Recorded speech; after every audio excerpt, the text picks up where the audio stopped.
আসসালামু আলাইকুম ওয়া রাহমাতুল্লাহি ওয়া বারাকাতুহু। আজ আন্তর্জাতিক শরণার্থী দিবস। ন্যাশনাল এমপ্লয়মেন্ট হিউম্যান রাইটস ফাউন্ডেশনের পক্ষ থেকে, সিটিজি টাইম এবং চ্যানেল কর্ণফুলীর পক্ষ থেকে দেশবাসীকে সালাম, শুভেচ্ছা, অভিনন্দন জানাচ্ছি। আজ আন্তর্জাতিক শরণার্থী দিবস। পৃথিবীর মানুষ সহ সবাই জানি আমরা বাংলাদেশি, বিশেষ করে যে রোহিঙ্গা মুসলমানগুলি, আরাকানের মুসলমানগুলি আমাদের বাংলাদেশের দিকে ঠেলে দেওয়া হয়েছে। আজ অনেক বছর ধরে এই বোঝা বহন করতেছে বাংলাদেশ। অনেক পরিবেশ ধ্বংস করে তাদেরকে জায়গা করে দেওয়া হয়েছে। আমরা আন্তর্জাতিক সংস্থা, মানবাধিকার সংস্থাকে বলবো, পৃথিবীর এইরকম অনেক দেশে আছে ফিলিস্তিনি মুসলমানদেরকে শরণার্থী হিসাবে জীবন যাপন করতে হচ্ছে, লেবাননের মুসলমানকে শরণার্থী হিসাবে বসবাস করতে হচ্ছে, ইরানের হামলার পর অনেক মানুষ শরণার্থী হিসেবে বসবাস করতে হচ্ছে। আফ্রিকা মহাদেশে অনেক দেশ আছে, সেখানে যুদ্ধ বিগ্রহের কারণে, হানাহানি মারামারির কারণে শরণার্থী হিসেবে জীবন যাপন করতে হচ্ছে। লিবিয়াতে অনেক মানুষকে মানবতার জীবন যাপন করতে হচ্ছে। আর এদিকে ভারত আমাদের দিকে শরণার্থী ঠেলে দিতে চাচ্ছে। আমরা এক ছোট্ট দেশে বসবাস করি, তার নাম বাংলাদেশ। জনসংখ্যার দিকে অধিক। এখানে যদি শরণার্থী হিসাবে মানুষ চলে আসে, তাহলে আমাদের অনেক বোঝা হয়। যেমন আমেরিকা, চীন, রাশিয়া, তাদের দেশের অভাব নাই। তারা এমন এমন দেশ আছে কোনো জনগণই নাই। তাহলে আমেরিকাতে তো অনেক দেশ, অনেক শাখা প্রশাখা আছে, সেখানে তো শরণার্থীদেরকে জায়গা করে দেওয়া যায়। তা করবে না। কারণ গরিব রাষ্ট্রগুলি গরিব হয়ে যাক, ধনী রাষ্ট্রগুলি ধনী হয়ে যাক, যাদের পারমাণবিক বোমা আছে তারা পারমাণবিক বোমা নিয়ে দুনিয়াকে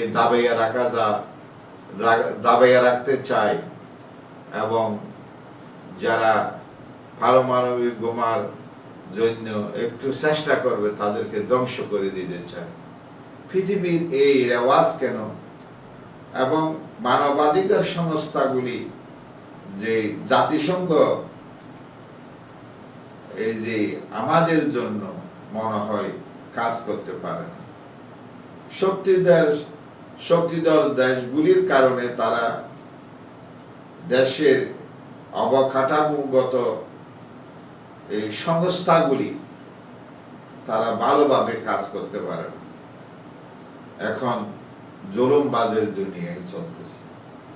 যার যত শক্তি আছে সেই শক্তি প্রয়োগ করে দেশ চালাইতে চায়। প্রত্যেক দেশে এরকম শাসক গোষ্ঠী, তারা দেশকে এই যে দমন নিপীড়নের মাধ্যমে দেশকে পরিচালনা করতেছে। সেজন্য সেই দেশের জনগণ অন্য দেশে পাড়ি জমায়, শরণার্থী হিসেবে জীবন যাপন করতে হয়। আমরা এটা বন্ধ দেখতে চাই।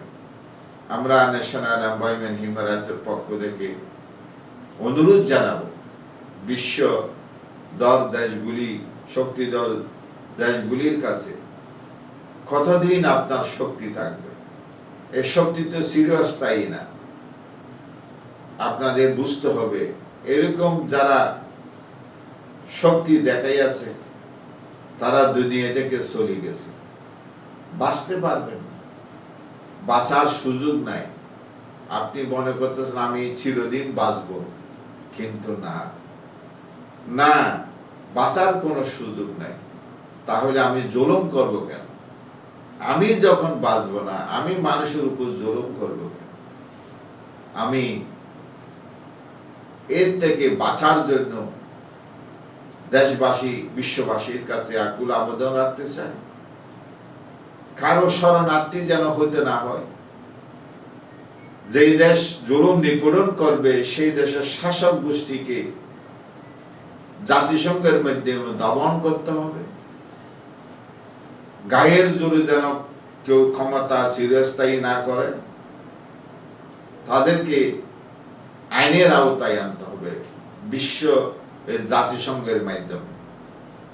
তাহলে আমরা একটি সুন্দর পৃথিবী উপহার দিতে পারব। জাতিসংঘের যে একটা সংস্থা আছে, সে সংস্থাকে মানুষ একটা মর্যাদা দিবে। এখন তো নামও আসত জাতিসংঘ, শক্তিধর দেশগুলির কাছে জিম্মি দশা থেকে একটু বেরিয়ে আসেন না। আপনারা তো মনে করতেছেন সারা পৃথিবীতে যে দেশগুলি আছে তাদেরকে জুলুম বাজারা জুলুম করবে। আপনারা জাতিসংঘ থেকে একটা বাণী দিবেন, সে বাণী নিয়ে আপনার দায়িত্ব শেষ মনে করতেছেন। এটা কোনোদিন জনগণ মেনে নেবে না। জনগণকে শান্তি দেওয়ার জন্য জুলুমবাজ সরকার থেকে একটা কার্যকরী ভূমিকা জাতিসংঘের মাধ্যমে হইতে হবে। তাহলে আমরা সুন্দর একটি পৃথিবী উপহার দিতে পারব। তাহলে এই শরণার্থী যারা হয়ে গেছে তাদেরকে তার দেশেই পুনর্বাসনের উদাত্ত আহ্বান জানাচ্ছি জাতিসংঘের মাধ্যমে। যে দেশ মানবে না তার প্রতি সবাই যদি ঐক্যবদ্ধ হয়, তাহলে কোন দেশের শাসক গোষ্ঠী জনগণের উপর জুলুম করতে পারে না। তাই আসুন আমরা একটি সুন্দর দেশ সাজানোর জন্য সবাই ঐক্যবদ্ধ হই, পৃথিবীকে আমরা শান্তি দেওয়ার জন্য চেষ্টা করি। ক্ষমতা লোভে পড়ে আমরা যেন অন্য জনের উপর আঘাত না করি, এবং বিরোধী দল সরকারি দল মিলে যদি একটি সুন্দর দেশ যদি উপহার দিতে পারে, তাহলে পৃথিবীটা সুন্দর হবে, দেশটা সুন্দর হবে। আসুন আমরা এই আন্তর্জাতিক শরণার্থী দিবসে এই বাক্যটা উচ্চারণ করি, আমরা জুলুম করব না, আমরা একটি সুন্দর দেশ, সুন্দর পৃথিবী উপহার দেব। আল্লাহ যেন সবাইকে তৌফিক দান করে। আমি আজকের মতো বিদায় নিলাম। আল্লাহ হাফেজ।